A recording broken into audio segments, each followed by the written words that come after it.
We have a rather specialized and perhaps controversial subject this morning, so I'm going to ask you to be a little patient as the theme unfolds and to try to think along with the idea in the hope that ultimately we shall arrive at some helpful conclusions.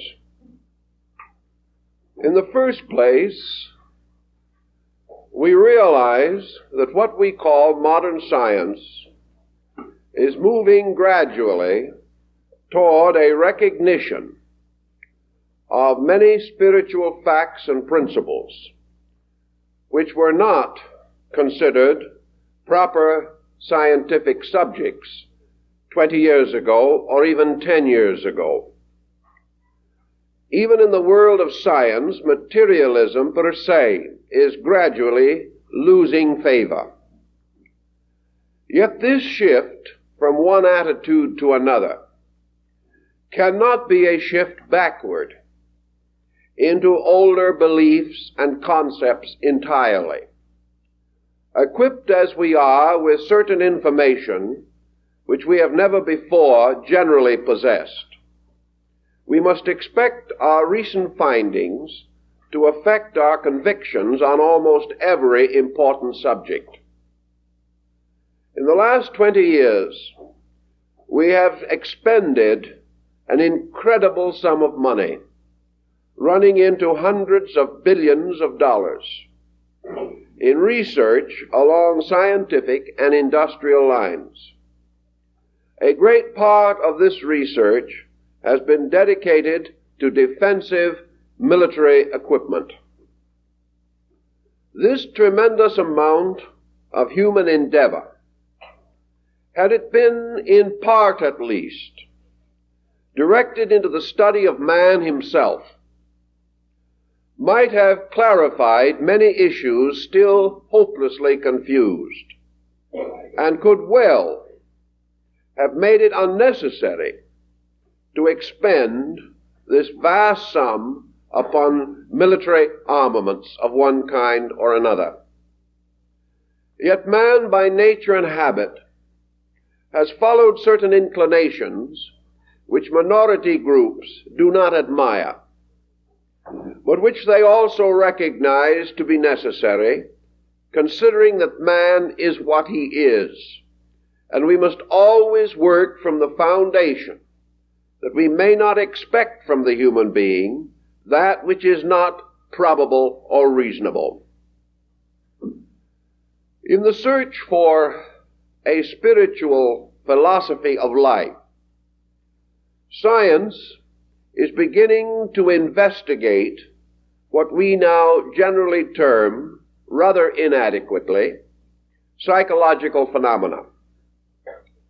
This field is also very young, and with the exception of a few strong idealists, it has scattered itself throughout the scientific concept, trying desperately to maintain a scientific foundation for itself, in order that it might not be ridiculed, in order that it might not be regarded as having fallen into some sickly superstition. Psychology also, however, is growing, and because it exists within the tempo of our present life, it is growing more rapidly than might have occurred a century ago. The drift in psychology, like that in the other sciences, is toward a recognition of the tremendous challenge of the internal life of the individual. Many hard, fast convictions are being discarded, and in the search for realities, psychology, philosophy, religion, and in general the scientific bodies are moving definitely in the direction of a cautious idealism. One of the reasons, undoubtedly, is psychic pressure itself. the attitudes which prevailed in times of peace and prosperity or comparative security are not strong enough, are not healthy enough, are not vital enough to protect us through this present rather confused and dismal state. So to solve the problem, science is now working consciously or unconsciously toward the clarification of the concept of man's immortality. Now we might say that this is a rather trivial outlook on the ground that millions of persons already have this conviction and cannot understand why others do not share it as they themselves feel it to be inevitably true. Yet science, by its very nature, cannot accept things merely assumed or held by conviction. Science must search constantly for proof, either physical proof or logical evidence. There is no question that science itself is changing its attitude toward proof, beginning to accept reason as a valid instrument of judgment. Things essentially reasonable, and against which no body of evidence stands to prove that they are not reasonable, are gaining validity out of a kind of proving which arises within thought itself. This proving, however, must be cautious, as man's enthusiasm and his natural addiction to his own beliefs may cause him to be more emotional than reasonable in the bringing in of evidence. We may also feel that this long, lumbering road of the reasonable should be cut as Alexander cut the Gordian knot. But remember, we are moving in a period and in a world in which facts are being sought as never before, and that the factual approach is being so widely diversified and so widely diffused that young people growing up in this generation will be more fact conscious than any other generation we have ever known. Now, what are the facts in this particular subject? In the course of years, it's been my pleasure or misfortune sometimes to discuss problems of this nature with many groups, including so-called atheists and out-and-out agnostics. Most of these persons are not actually positively disbelievers. They are rather individuals who are unable to adjust traditional concepts, medieval attitudes, with the motion of modern times. Most of these unbelievers have fallen over some theological stumbling block. They have been unable to reconcile the dawn of knowledge, their own increasing insight, with certain beliefs which remain essentially medieval or even ancient. Also, many of these persons are perfectly willing to realize that ancient beliefs have become worsened by interpretation, that many principles in themselves, perhaps true, have become so encrusted with centuries of superstition or ecclesiastical embellishments that the original beliefs, the original ideas are practically lost to us. I believe, therefore, that materialism in general is not a revolution against a belief in the reality of God or the immortality of the human soul, but rather a rebellion against interpretations, a rebellion against beliefs that no longer seem to be suitable no longer seem to be acceptable to us. And perhaps one of the most common examples of this is the attitude of modern man toward hell. This whole concept of eternal damnation has simply lost interest to him. He no longer believes it. He no longer can believe it. And he has turned from the entire body of religion because of this particular element within its structure. Modern religious movements are beginning to recognize that this doctrine is no longer helpful. It no longer protects any of the values of life. It infuriates more than it assists. A modern man, viewing life as he does, is inclined to favor materialism when confronted with this other alternative.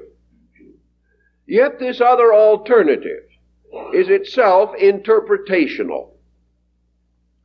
We have no more actual evidence to sustain one than we have the other. And it is just as difficult to prove the reality of hell as it is to attempt to prove the unreality of God. These problems remain in a great field of abstract speculations. And modern man, searching for religious strength and consolation, is more concerned with positive aspects of believing than he is with the ancient negative fears that once perhaps contributed something to his morality. Also approaching the modern attitude, the tendency today is to assume that when we finally solve this problem, it will have to remain solved. That we must now move from inevitable interpretations and the conflicts of religious belief to some firm and enduring foundation of worship. That this foundation of worship demands a bigness in ourselves that we have not been able to, as yet, fully appreciate. Science will never be able to prove the spiritual validity of sectarianism. It will never be able to prove that one religious conviction is good and all others are wrong. Science has no interest in proving this. Either the subject must be solved basically, or it can never be solved scientifically. This does not mean, however, that man, having come to certain knowledge, will then sit back and continue to practice this knowledge for the rest of the great evolutionary cycle. This is not implied. It is implied, however, that the next foundation must be secure. It must be one upon which man can build, and by which his growing knowledge will no longer be assailed by improbabilities. He will always be in search of more knowledge, but he must not be in a position in which each new discovery must force him to discard the greater part of his already accumulated conviction. Thus, to clarify this conviction, to place it on a basis in which it can grow without being locked in some kind of a struggle with counter-convictions, this is a very important and desirable aspect of the subject from a scientific point of view. It is not that we should know all, but that what we should know should be essentially sound. Now, the only way in which this can be achieved is through the direction of tremendous resources upon the subject of breaking through the prevailing opinionism, sifting out the facts honestly, and gradually moving our spiritual convictions onto an essentially honest basis. Now, the individual with his convictions may be personally very honest. He may live in every respect as near to his beliefs as it is possible for the frailty of the flesh to accomplish. Yet if these convictions themselves are not adequate, they do not supply the person with the strength, the directives, and the confidence necessary to work out his own life with the greatest efficiency.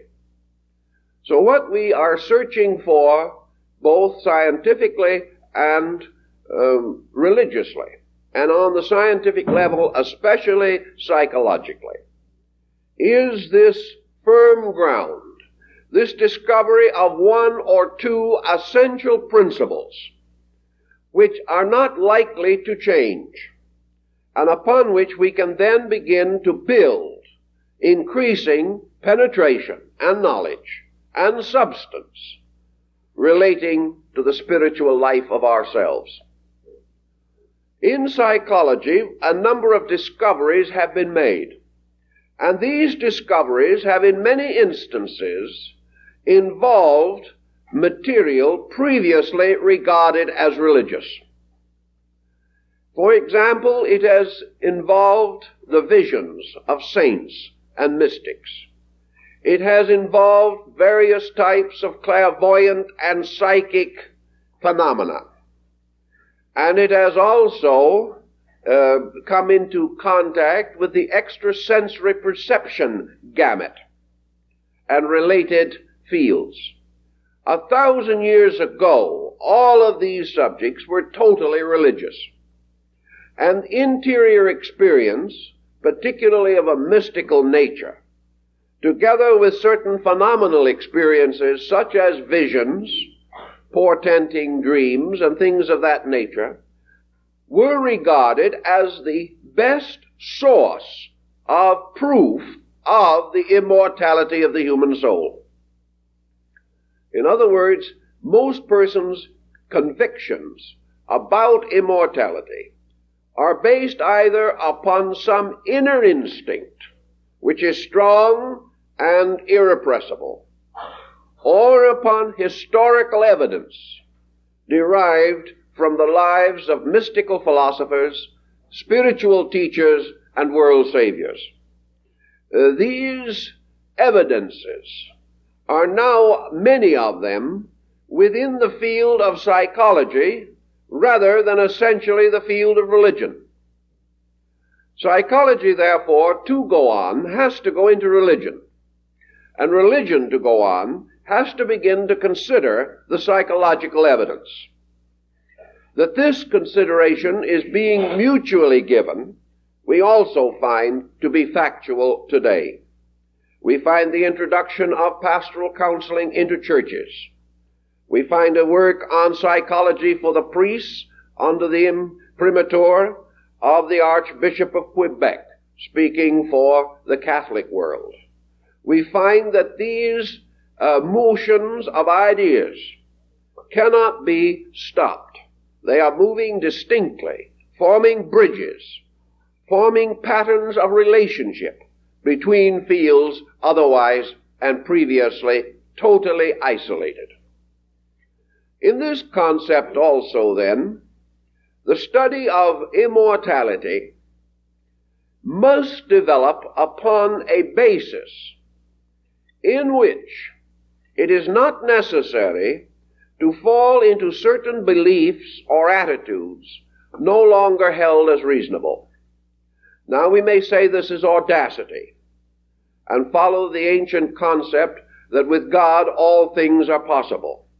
But evidence now indicates, both scientifically and religiously, that with God all things are reasonable. That instead of thinking in terms of the continuance of inexplicable mystery, the universe is becoming a little less mysterious.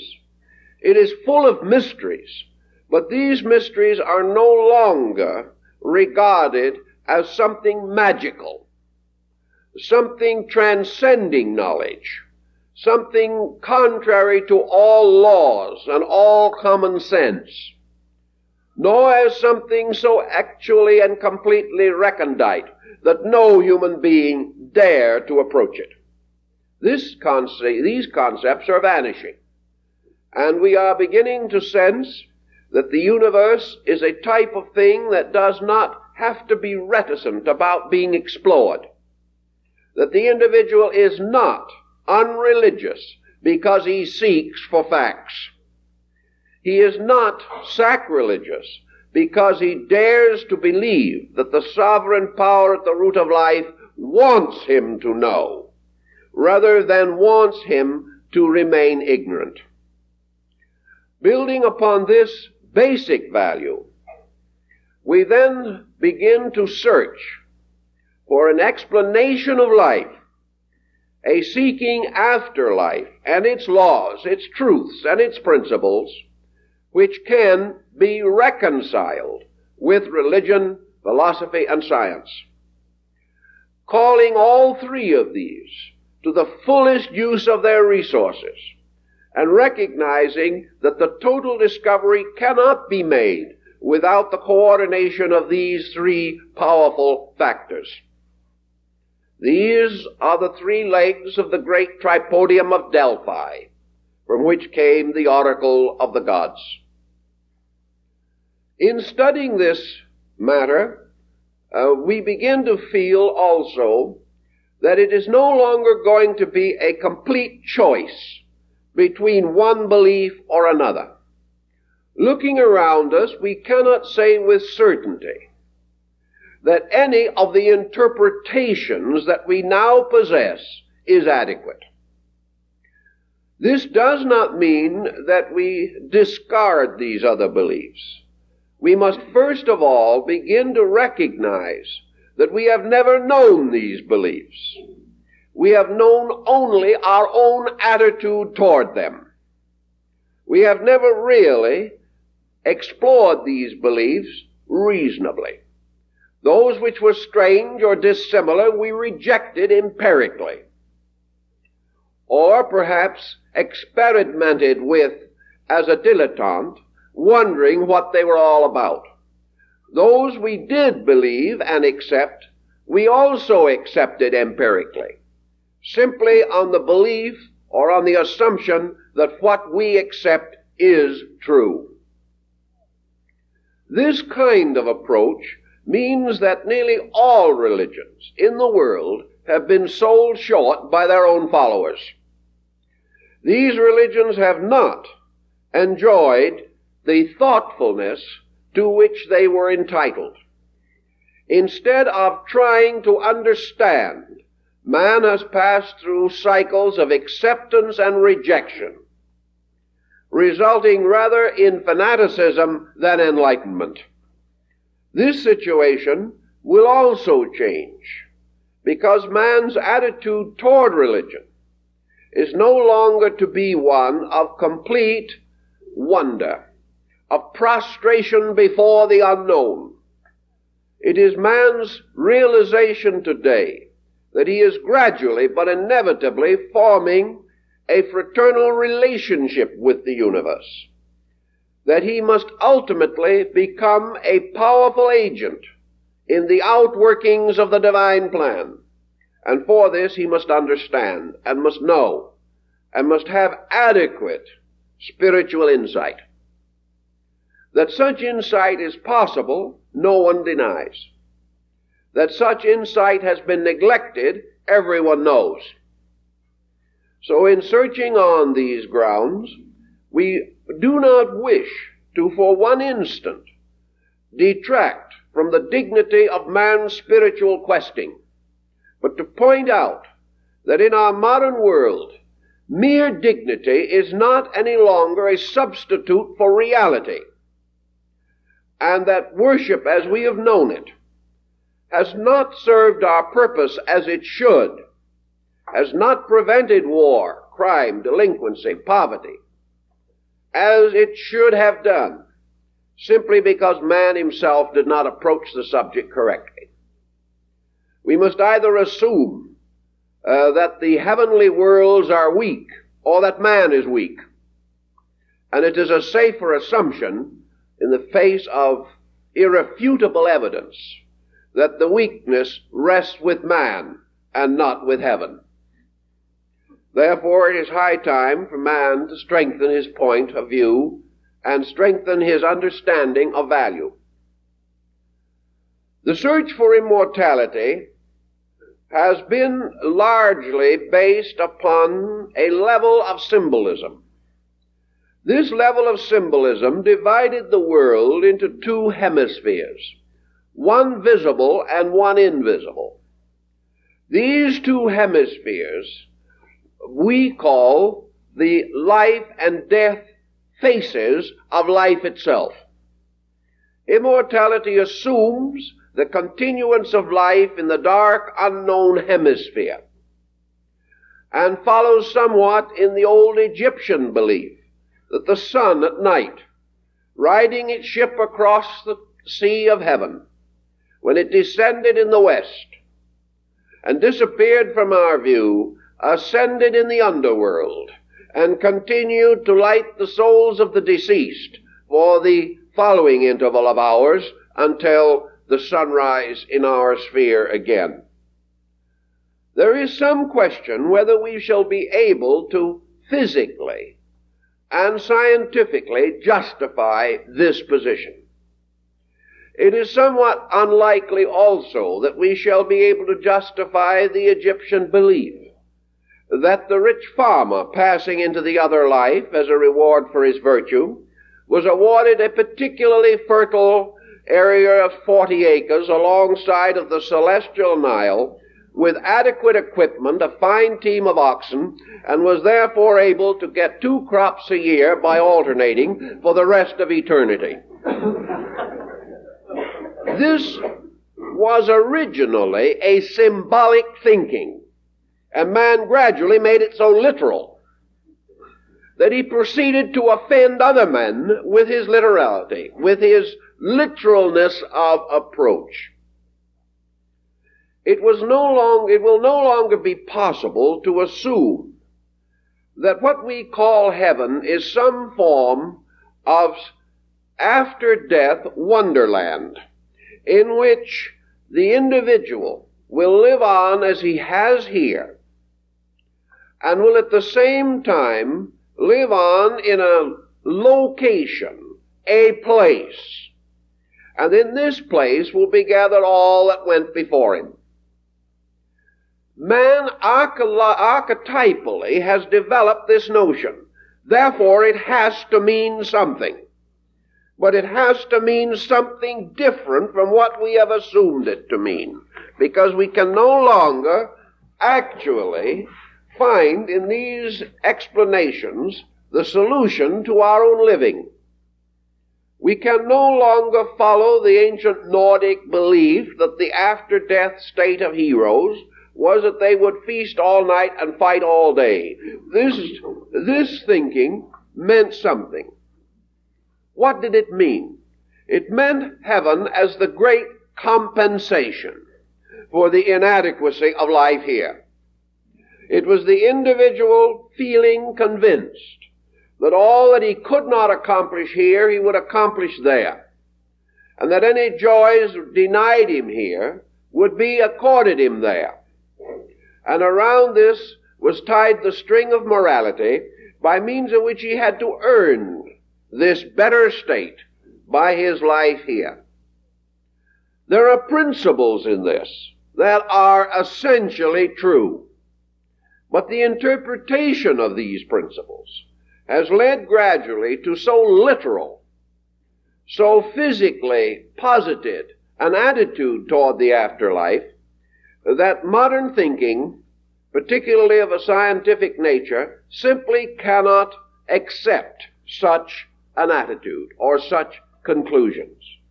The rebellion, therefore, against God has been rebellion against an interpretation of God. And today, instead of continuing this rebellion, men have awakened to the need for the reorganization of their own interpretive powers. They must begin to discover a deeper, fuller, wiser, more purposeful answer to the question of their own future existence. Until they have accomplished this, we will continue to drift in a state of half-believing. Now, what seems to emerge as an answer to some of these problems? And I think perhaps here the first step does tie in with psychological research into psychic phenomena. It has gradually become evident that a great many mysteries that were assumed to originate in space originate actually within the deeper space dimensions of man. That man himself, as we explore further and further into the root of his being, becomes the solution to a great many mysteries that he regarded as entirely independent from himself. We know, for example, that it is perfectly possible by psychological means to duplicate practically any form of psychical phenomena with which we are presently concerned. The only possible exceptions would be those which involve actual physical transformation or animation of inanimate objects. But almost everything that we have previously known and have regarded as a purely religious mystery can now be induced in one way or another. Any psychologist, by use of suggestive therapeutic means, can induce a vision. He can cause another person to see almost anything conceivable. He can cause another person not only to see, but to hear. And he can go so far as to cause that other person to reach out and touch and feel something that has no existence except as a thought. This recognition leads inevitably to a correlative. If one person can do this to another, and already research indicates the value of this correlative, it is also proven and demonstrated that the individual can do it to himself. Just as surely as he can come under the influence of an outside individual, he can come equally and powerfully under the influence of an aspect of his own character. He can come under the pressure of his own mind. He can induce within himself phenomena which appears to be outside of himself. He can also induce this phenomena in a manner in which it mingles with facts until it is apparently impossible to disassociate them. And by the common use of his senses and faculties, he cannot distinguish between them. Under a certain type of induced psychological or hypnotic condition, an individual will see what he is told to see. Later, remembering this, he is confronted with a very serious dilemma. He must sometime accept the fact that what he sees is not necessarily true. The sight has always been our first line of defense against illusion. We say, if it's there and I saw it, my friend saw it, it's so. Here again we are in a dangerous spot, because even things seen may not be so. And things seen inwardly, in trances or visions or dreams, may very well not be so. They may very well be archetypal symbols, or they merely represent pressures of the individual himself, personalizing energies of his own nature, and causing certain of his fixations, attitudes, and neuroses to take shape. These symbolic shapes are recorded constantly in ancient experience. And we look back with considerable misgiving upon an age of witchcraft, in which for centuries men plagued themselves and each other with the actual belief that certain demoniacal creatures could be evoked at crossroads at night, that these monsters could appear over the heads of the dying. They were seen. The dying person saw them.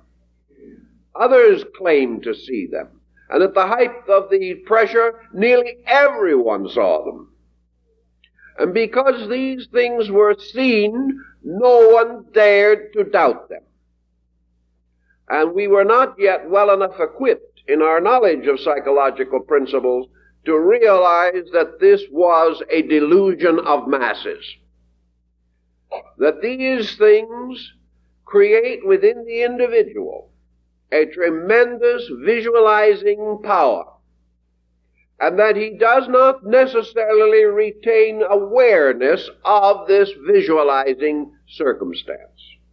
We know, for example, today, that there would be a group of persons who could distinguish between an internal vision and an external incident. The individual can say, well, certain things could be dreams. They may be meaningful dreams. They could be visions. But we know that they occur within ourselves, and therefore they belong to a certain type of phenomenon. This same person, however, would be confused if instead of this vision appearing within him, he was first aware of it as something completely external to himself. He would say, if it is external to myself, I cannot be the cause of it. If I have a vision in which I am in a room with 20 other people, and suddenly the door of that room opens and a person I know to be deceased comes through that door, then I am seeing something outside of myself. Yet psychologically, this phenomena can be produced. In a room with 50 real living people, an imaginary person can be introduced by psychological tension and caused to come in, walk around, and shake hands with people who are there. Remember, however, that this is only in reference to an individual. One person can see this. The person in whose psychic life the vision or the psychological circumstance has been induced. And this has been almost always a story of these situations, that visions are visible to one person, although occasionally you will get a mass situation where it is known today that the same vision, or approximately that vision, can be induced in 50 or 100 persons at one time. But each person goes through the chemistry of induction himself. The final recognition from this is that the person is continuously inducing various phenomena. Usually, the circumstances are not strong enough or great enough for this induction to take on what you might term miraculous proportions. The individual is content merely to induce prejudices, or to induce within himself areas of blindness, in which rationally he will reject whole areas of ideas because they disagree with him. Also, he will be induced to dramatically reject what he does not want to believe, or to equally dramatically accept that which he wants to accept. These are the minor types of induced pressures. It is only under certain conditions, under certain intensities, that we will go beyond this point. But these intensities themselves may be of several kinds. They can arise from a purely mental situation, or they can arise from a physical condition, as, for example, the hallucinations of alcoholism or narcotics addiction. We discover that the individual, under certain types of advanced alcoholism, will in delirium tremens actually be plagued, tormented by creatures which he can see, but which have no existence except in himself. Now, we tried for a while to solve this by assuming that these creatures had other existence. That these creatures or that corresponding forces may have psychological entity is true. But their appearance to us at any given time must very largely be the result of our own condition, our own attitude. This does not necessarily mean that a mystical experience is impossible, but it also supposes rather strongly that this mystical experience is a degree of understanding, a degree of enlightenment, a degree of apatheism, which the person still clothes in his own psychological materials. Not long ago in Japan, a very devout person had a wonderful vision. In this wonderful vision, practically every phase of this vision could be likened to one of the great and beautiful temple paintings of that country. In an emergency, in great need, in great stress, this individual called for spiritual help and guidance. And this help and guidance moved in the visual form of Amida Butsu, the great hope, the spiritual consolation of this people. On another occasion, the same type of thing could occur and has occurred in Europe, in America, and in other parts of the world. And when this vision moved in the moment of great stress, it moved in the form of Jesus or one of the saints. In the Muslim world, the same thing happens. The same need arises.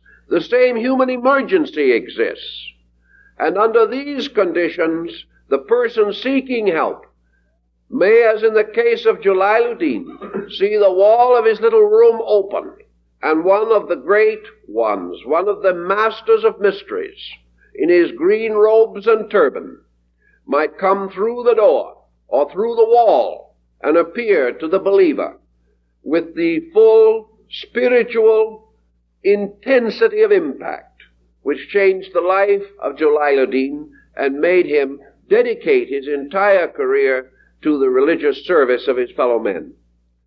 So whether it be the vision of a little Japanese woman seeing her blessed Amida appear to her, or whether it be the vision of St. Francis de Assisi, the crying of the soul in need produces phenomena. It produces something that comes with the tremendous impact of inner reality. But this impact is always clothed in familiar symbolism. So to each of these people, solution comes through that which is nearest to themselves, nearest to their common believing, and in accordance with the religion and insight which they already possess. Under such situations, I believe the overtone is obvious, that all of these persons receive direct spiritual help, and that this direct spiritual help was the result of further understanding of value. That this experience in each case was a revelation which contributed to reintegration, reorganization of spiritual resource. We know this is so. We know also that the content in all of these cases was ethically identical. We realize that the solution to the problem was the same for all peoples. But it was the voice that spoke that differed, not the substance of the message. It was the being seen that was in different robes, or of a different race, or of a different faith. But the ideas were not different.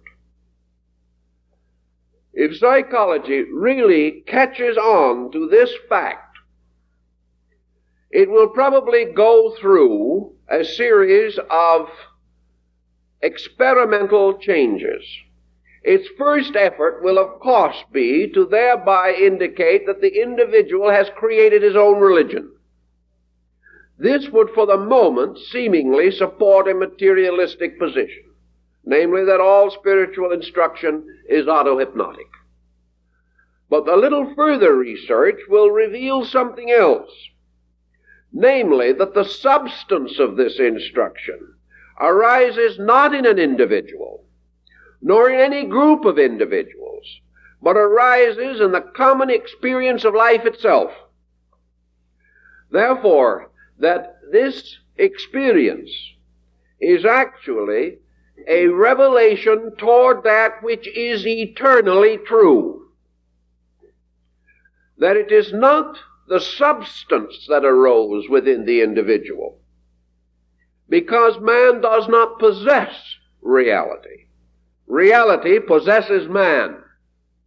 It is only the moving in of this reality upon our consciousness that requires the elaborate symbolical devices that we have used for ages.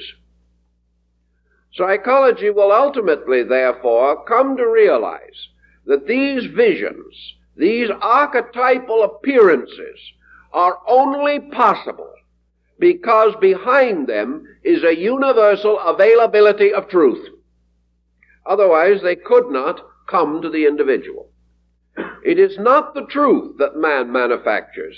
It is merely a way of becoming aware of the truth, because this awareness must be understandable to him. And the problem of the presentation of knowledge in a manner most acceptable and producing the most immediate dynamic upon the life of the individual, this process means that it must be clothed in some form, symbolical or otherwise, which is immediately apperceivable by that person and comes in a form in which this impact has the greatest probability of creating the necessary changes in life or temperament. So psychology will move on past this problem of the different religions, each having the same meaning, but each appearing with a different symbolic structure. Gradually we will come to know, therefore, that all religions are symbolic structures existing in times and places, necessary to man because of an eternal hunger in his own nature, but useful to man at any given time only because he can accept and understand them, which means that these statements have to be in the terms of familiar things. Religions are therefore one truth presented in terms familiar to different peoples. As soon as we can really understand this and begin to sense it as a scientific fact, supported by an increasing body of psychological evidence, we will begin to overcome one of the great wastes that we have in life, namely the waste of energy in religious controversy. We shall also overcome one of the great intervals which separate human beings today. For if we can realize that the differences are like the differences of dress and language, having no essential effect upon the validity of content, we shall then begin to realize what we have always observed and should have always known, namely that there can be but one ethics in nature. There can be only one code. And as we are able to approach this code more and more directly and understand it more effectively and recognize with greater clarity its inevitable need, we shall begin to practice virtues that we now only talk about. The next point then is to recognize that in all of these different faiths and beliefs, there are attitudes concerning the after-death state of man. These attitudes are for the most part also identical. There are certain minor differences. Perhaps in some things they do not appear to be quite as orderly and systematic as in other more obvious levels. But the survival of consciousness in some way, in some condition or state, is the common belief of persons of good faith throughout the world. This belief is also founded upon a certain quality of interior experience. We become aware of the eternality of our own souls through mere contemplation of our own life content. We cannot conceive or imagine the end of this content. Everything that we know that is reasonable impels us to assume that nature in her economy does not create things merely to annihilate them, and that the long and tortuous path of man's growth could certainly not end in limbo. We have these rational convictions to sustain us. We also again have visions, experiences, telepathic communications, spectral appearances of the dead. And these things have existed since the dawn of time. And we have had these convictions ever since Saul stood in the presence of the witch of Endor. This type of experience, again, however, comes under your psychological heading. And we are not always certain whether these things that we see inwardly or outwardly have in themselves a truth as we see them, or whether they are the projection of well-remembered appearances, whether they represent some level or phase of our own consciousness. But these levels or phases, whatever they may be, frequently come to us in great need in our moment of doubt or fear, and such appearances are particularly frequent to those who are approaching transition from one life to another. That these things arise from roots, and that these roots have their proper meanings and explanations, we cannot deny. That all that exists and factually has meaning, or functionally actually occurs, has some relationship to a plan, to an organized fact in the universe. And the search for this fact, the effort to discover the lineaments of this frame or pattern, these things we have to work with, and they are part of the challenge of our modern scientific quest after fact. The problem that has beset many persons in these matters also is the infinite diversity of man's need. It is utterly inconceivable to us, and to science, and to psychology, that an abode can exist beyond the mortal world, which can be regarded as satisfactory to the infinite type and variety of beings that are flowing into it continuously. It is incredible to us that the enormous mass of mankind, utterly divided in this world as to interests, as to levels of accomplishment, as to beliefs, as to races and nations and languages, should by the simple process of translation to another life suddenly become utterly and completely compatible and able to advance their causes in a one heaven state. We can only assume from our common observation here that what would be heaven to one person would not be heaven to another. That some individuals pass out of this life with nothing on their mind but the hope for rest. Others with nothing but a desire to work. Some leave with a conviction that they are going to continue their present courses. Others that they are doing the opposite from here on. These diversities can only be theoretically reconciled on the assumption that death, in some mysterious way, brings all things into harmonious relationships. That the individual, by the experience of death and the recognition of his own immortality after death, suddenly becomes absolutely compatible with everyone else. This is a long hope and a rather unscientific approach to a subject.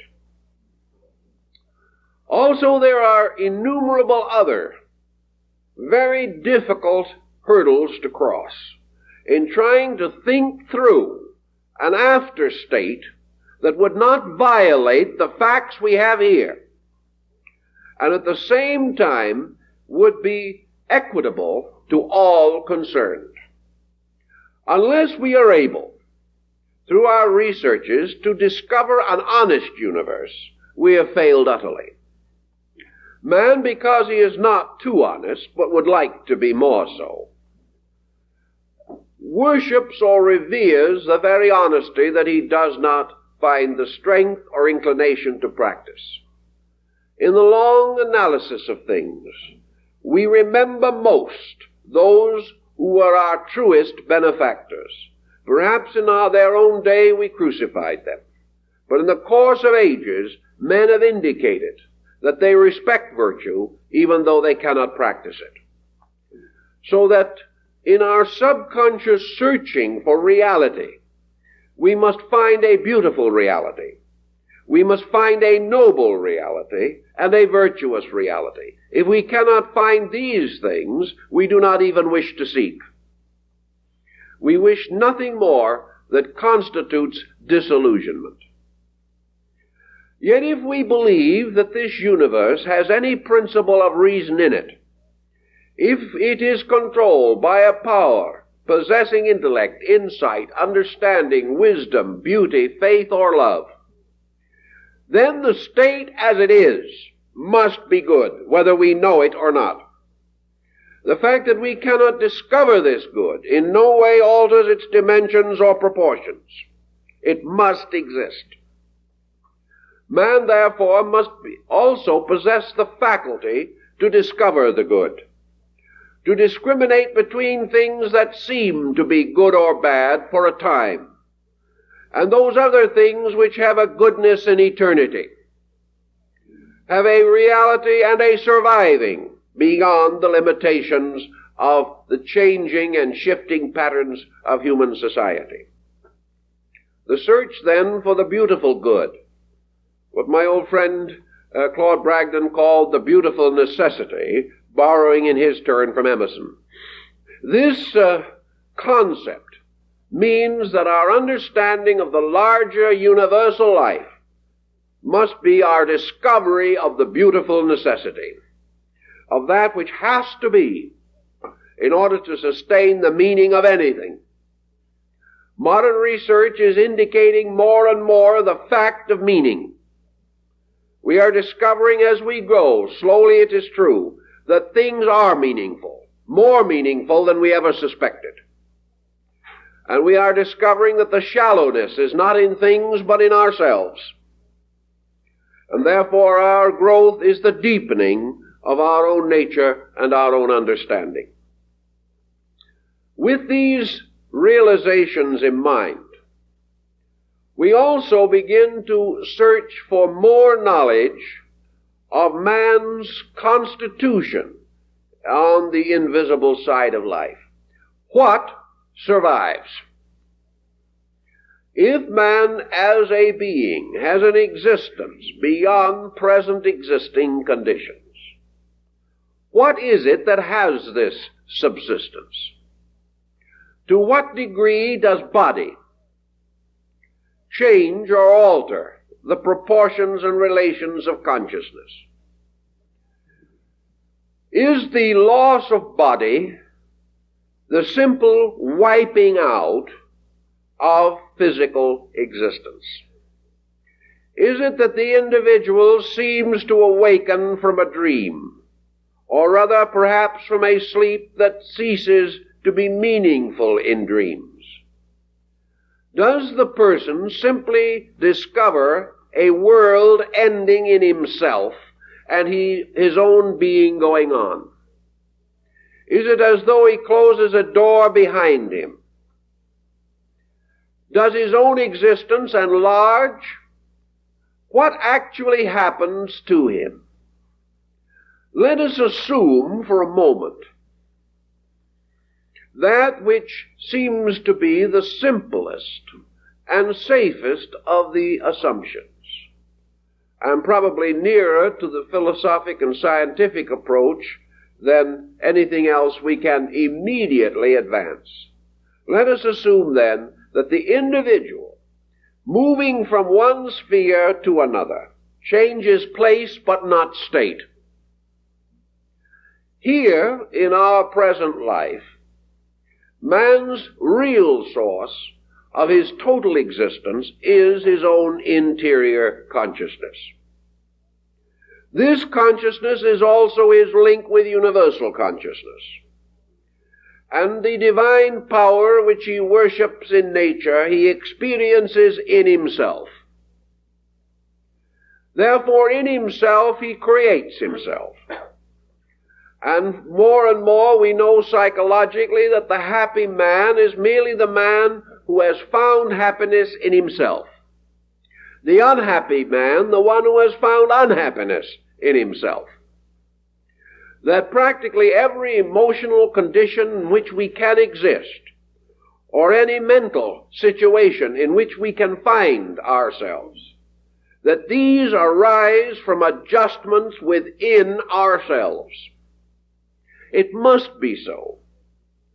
Otherwise, there can be no integrity in the universe.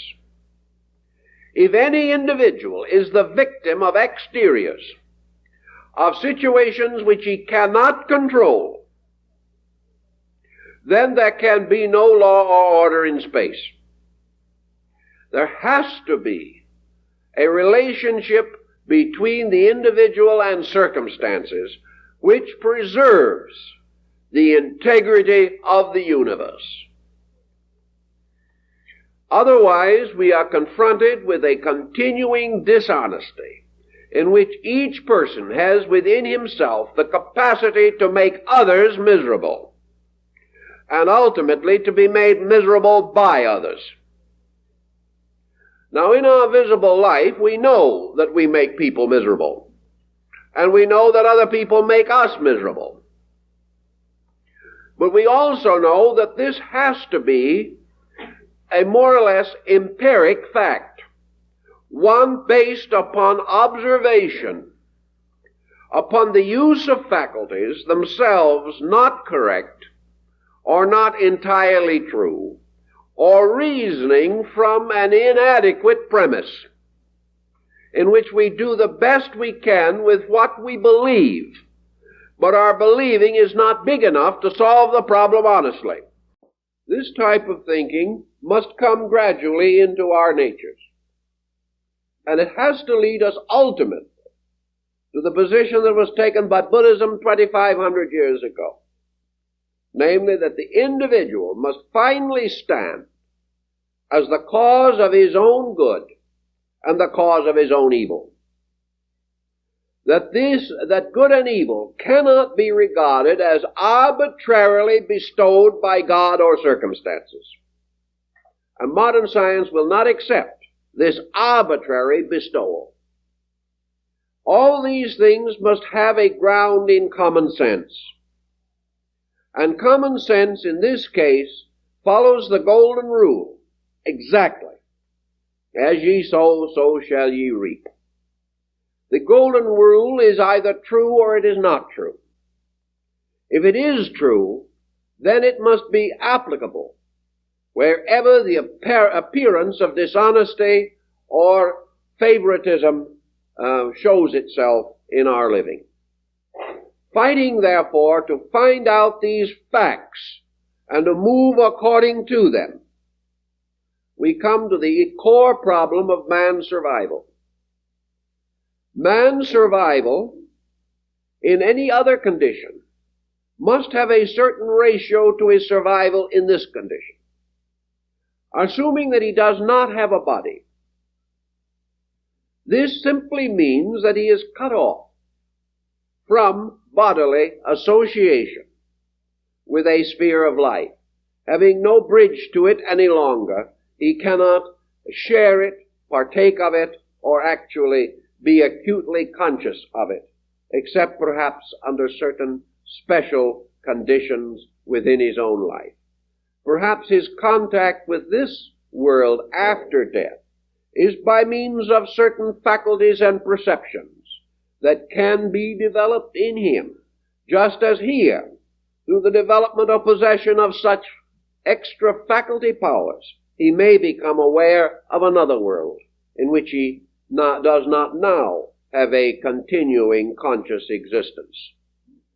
The principle involved is, however, that man going into a state beyond the present state falls into what we might almost term the mystery maze of his own soul.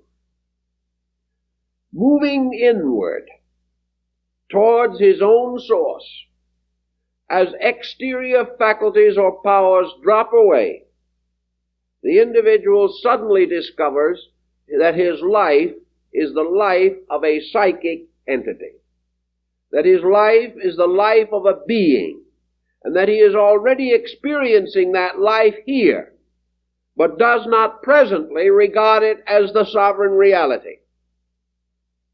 Just as today we know that our psychological pressures are arising from within ourselves, from a submerged level that we are now exploring, a level which we will ultimately discover to have its own anatomy and physiology.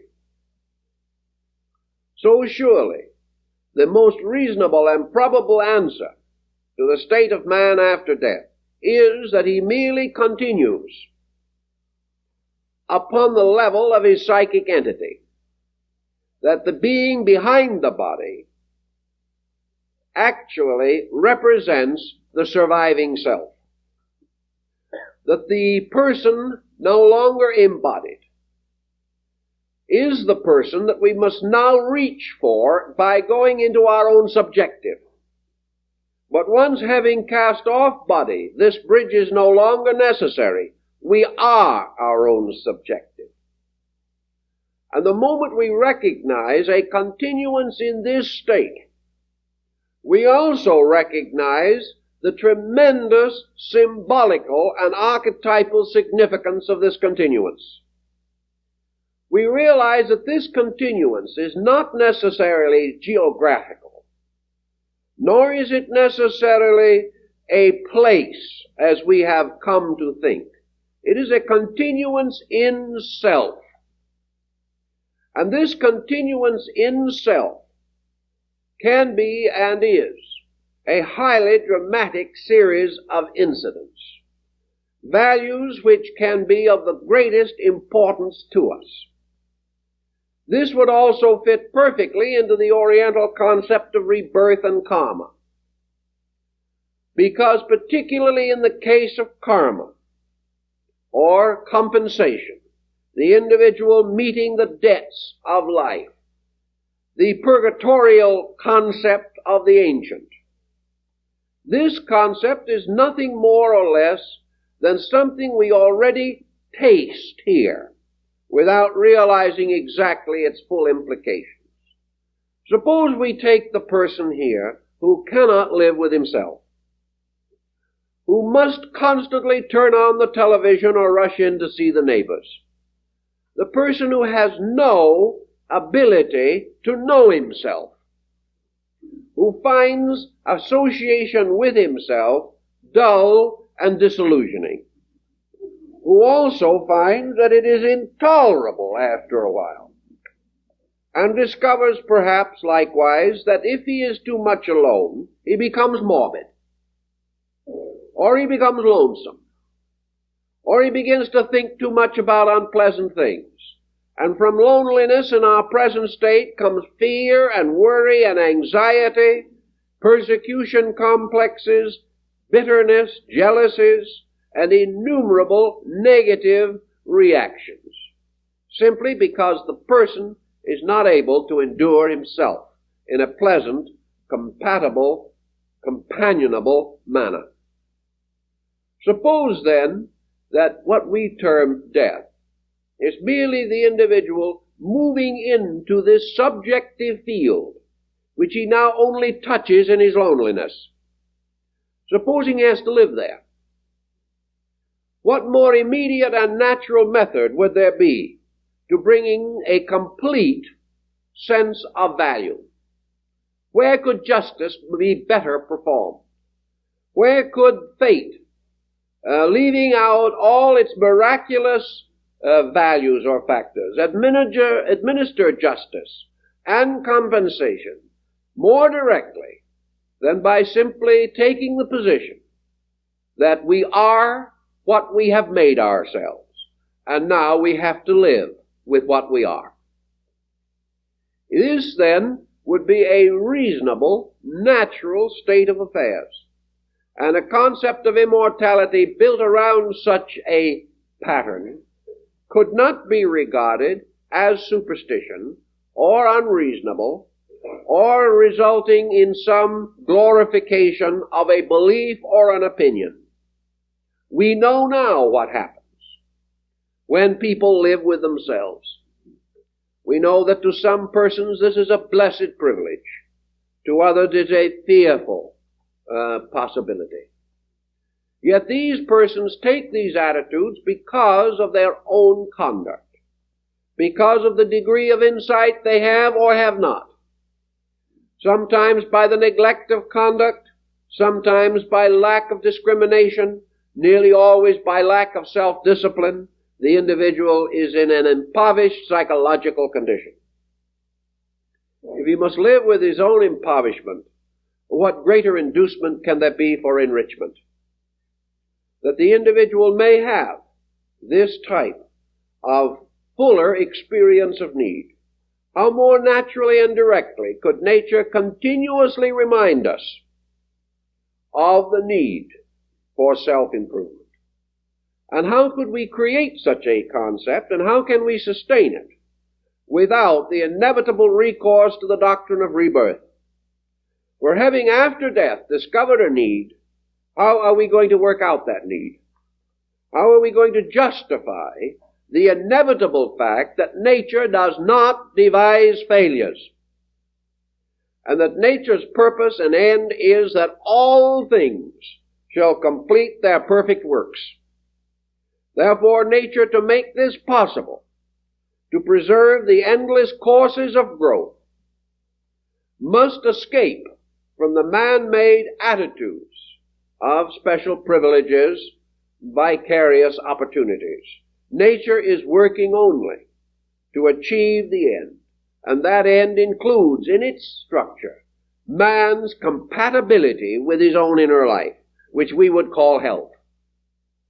Also, we now begin to discover the moral reason why certain codes have been established among men, codes that have as their basic value that man shall get along with himself.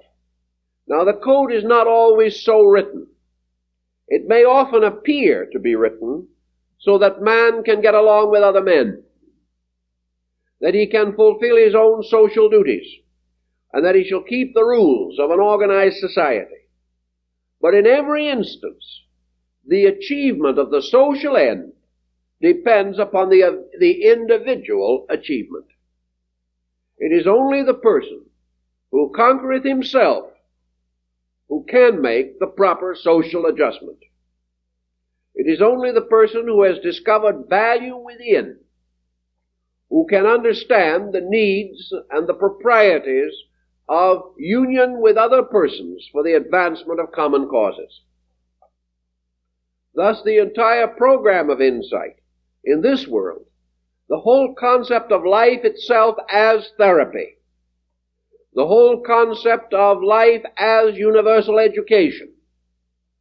These concepts all build around the existence of a permanent conscious entity of some nature or kind, or an unconscious but enduring principle, by means of which no experience can be lost. Nothing necessary for the advancement of anything can fail, but that all things, consciously or unconsciously, are building in the substance and essence of their own perfection.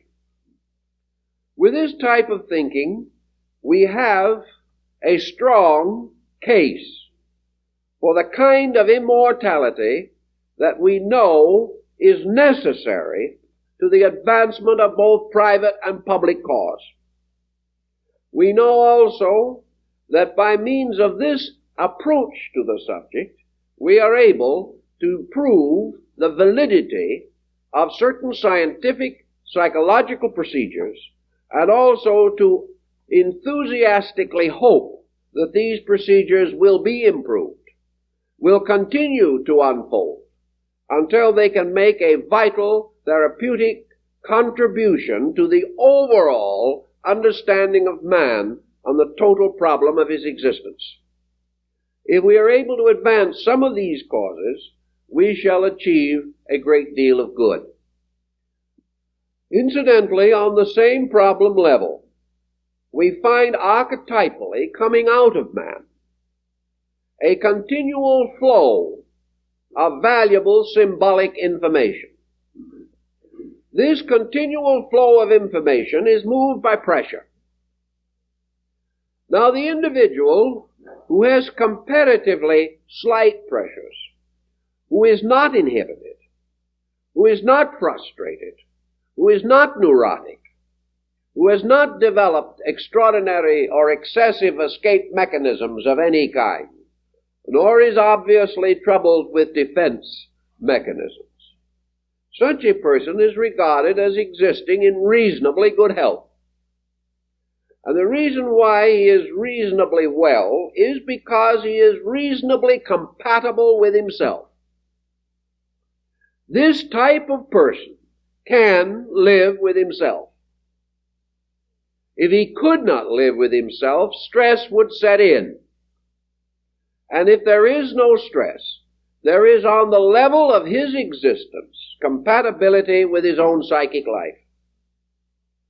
Thus we observe that such a person is not usually subject to elaborate psychological symbolism. Not having negative pressures, he does not create terrifying or morbid or grotesque patterns in dreams or in other experiences of a similar nature. This means that his psychic content is not plaguing him. It also follows that this situation must become more universal. The individual whose psychic life does not plague him is the one who is already adjusted as a citizen to a larger state of existence. This person can move into his own psychic subconscious and be happy there, because his naturally optimistic attitudes, psychologically expressed, will create visualizations as they do in this world. We sometimes wonder how people can be happy in a dismal situation. Someone said not long ago, I just don't see how anyone can even smile anymore. Well, if you want to think a certain way, you could soon see why they felt as they do. But you would also gradually discover that that kind of thinking would make you sick. Therefore, as nature does not have as its primary purpose to make anyone sick, that thinking is not good. You then discover that the kind of world you live in depends upon your understanding of that world. The more you understand that world, and the more you are able to organize a direct campaign of helpfulness without all forms of negative bewilderment, almost to that degree your usefulness will be measured. And that is the same problem in connection with transitional situations. The person who has achieved a kind of real integration here will have that integration when he goes, unless that integration is too completely physical. Realizing that the physical world or life is the thing that at least temporarily he is abandoning. Too much emphasis upon that entire, and too little emphasis upon those principles upon which even our physical life depends, can cause a troublous situation. So psychology, by its positive approach, must recognize ultimately that its end is not merely the exhaustion of psychic stress on the physical plane, but the re-education of the entity on a psychological plane. It has to be that the physical result is dependent from a cause sufficient. And it is the correction, the positive correction of cause, by the enrichment of the psychic life, that the individual is brought into harmonious relationships, by means of which he can face the future with a truly good hope.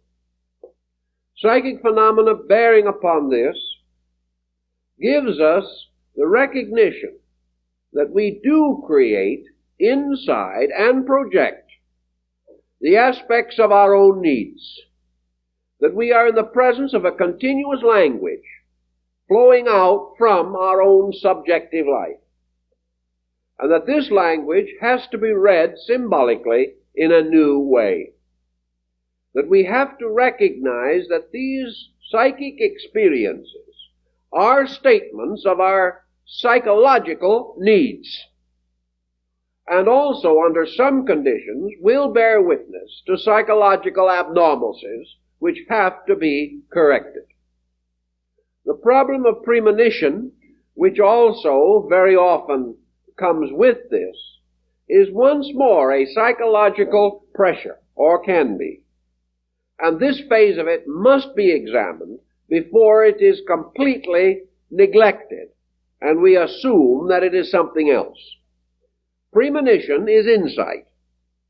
Premonition is not only a clairvoyant power, but we shall probably discover is ultimately a rational process.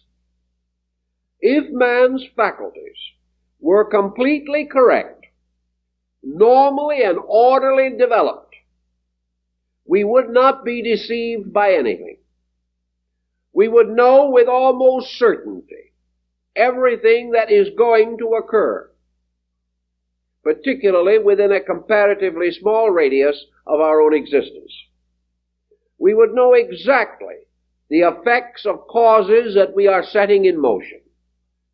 We would recognize distinctly symptoms in other persons by which we might be able to detect the next incidents or circumstances likely to occur to them.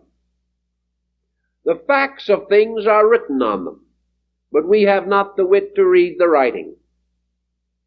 But as our own insight clears, we become aware that there can only be one reasonable answer to any group of symbols or symptoms, which are kinds of symbolism. We would know that certain ways of thought and action must lead to certain inevitable results. And premonition is very often the law of cause and effect taking over and telling us the truth, when it is something completely contrary to our expectancy. If our premonitions are wrong, and the events do not transpire, or the circumstances do not come to pass, then it means that our interpretation of symbolism has been wrong. A mistake which is common, because insight on these matters is much more rare than a mistake. But if this insight exists, it is again inviting us to the recognition of facts, that in this universe there are laws, and that these laws do operate, that man's eternal nature is in existence in and with these laws, and that his continuance in his evolutionary procedure is preserved, made possible, and advanced by the fact that he is a continually organized creature. A small part of his interior organization has been revealed to us. Much more must be discovered. But the further we go, the more certainly we will discover that man is a rational organization, that he is a factual scientific structure, and that visibly and invisibly he unfolds according to inflexible and inevitable rules, and that the entire process of life for him is the correct interpretation of symbols in the terms of the symbols of existence, and that his great tragedy is self-delusion, and that as long as he misinterprets or blocks the power of interpretation, he will be surrounded by phantoms that afflict him. But the moment he clarifies the situation within himself, these phantoms are dissolved by interpretation, and we discover that every one of these negative situations is a form of instruction, pointing out not a revengefulness of deity, but an inadequacy in ourselves that must be corrected. Because the final effect of the correction of ourselves is that we live in an adjusted universe, and that we live in a universe which is essentially and substantially good to each and all of us, according to the nature of our own particular works and attributes. But the miserable universe is simply a symbolic misinterpretation in which man allows his own inaptitudes to cause his own misery to appear to be universal. Each person has to solve this problem for himself, and as he solves it, he discovers that he has an entity within himself with which to solve it, and that it is this self-solving entity that is his immortal life, and that in this problem, this entity must continue to exist until solution is achieved. When that solution is achieved, the future lies beyond our present comprehension.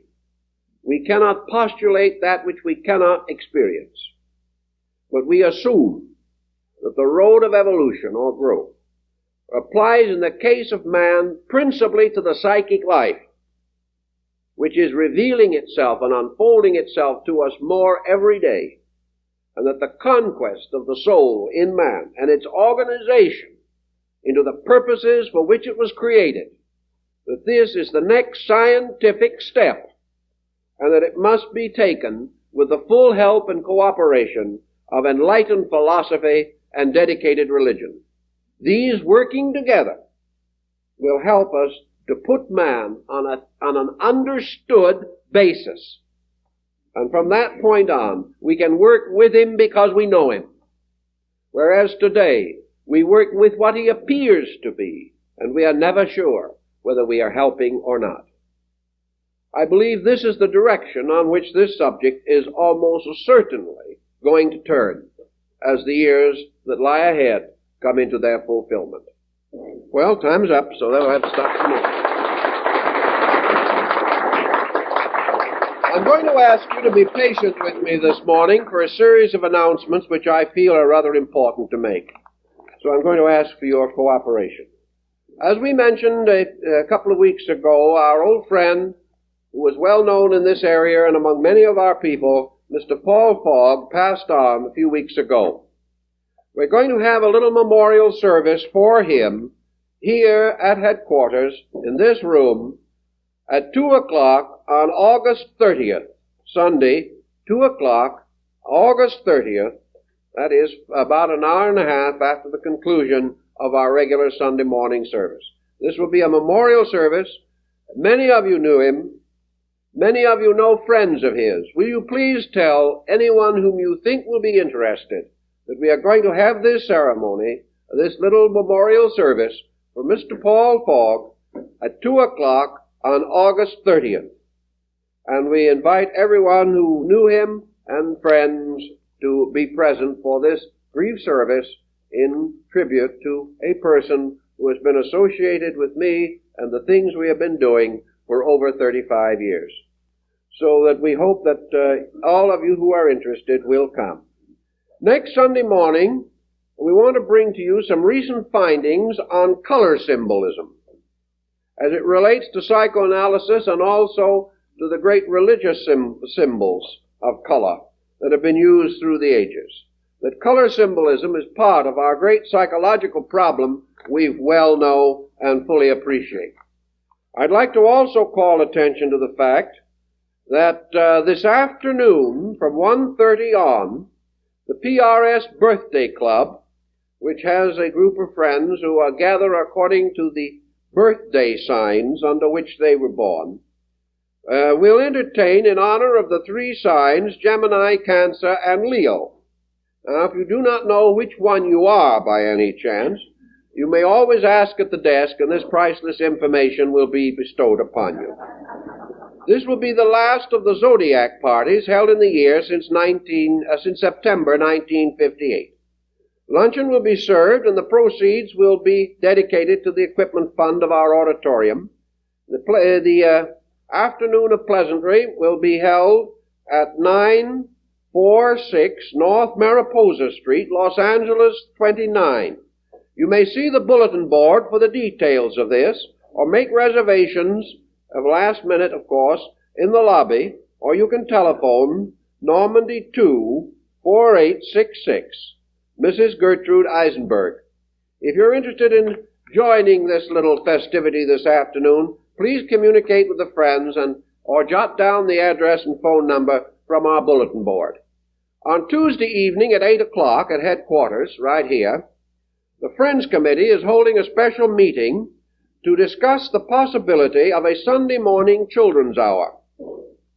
And this problem will be of several possible values, as it will help some of the adults to come if their children are under supervision during the period of the meeting.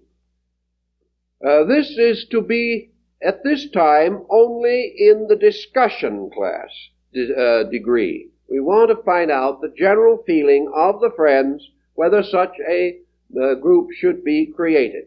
Parents of children from 5 to 15 years and other friends of the society who are interested in such projects are invited to meet with the committee to discuss this idea and to offer aid in establishing and carrying on the project. And that will be at 8 p.m. at our headquarters here next Tuesday evening. I'd also like to call to your attention that our manuscript lecture, Invisible Records of Thought and Action, is on the table for your consideration this morning. In connection with this morning's subject, perhaps our book Questions and Answers would bring a number of interesting points to your consideration. We have a few bound copies of our booklet, of our series of 12 lecture booklets that were issued over the last 2 years. These have been bound into a single volume for permanent recording because so many people say they'll own one and can never get it back. Now they lose the whole book or nothing. Now, on that basis, we hope that you will consider it. Also, some of these are out of print now, and at least one cannot be secured except in this form, and in a few days we think another will pass into the same state. So if you're interested in that, or a bound collection of the first series of our Adept booklets, we have these now in bound form for your approval on our book table. Now we thank you, and we hope that you will remember all these points. Ask the friends in the lobby if you forget any of them, and we hope to see you with us next week. Thank you very much.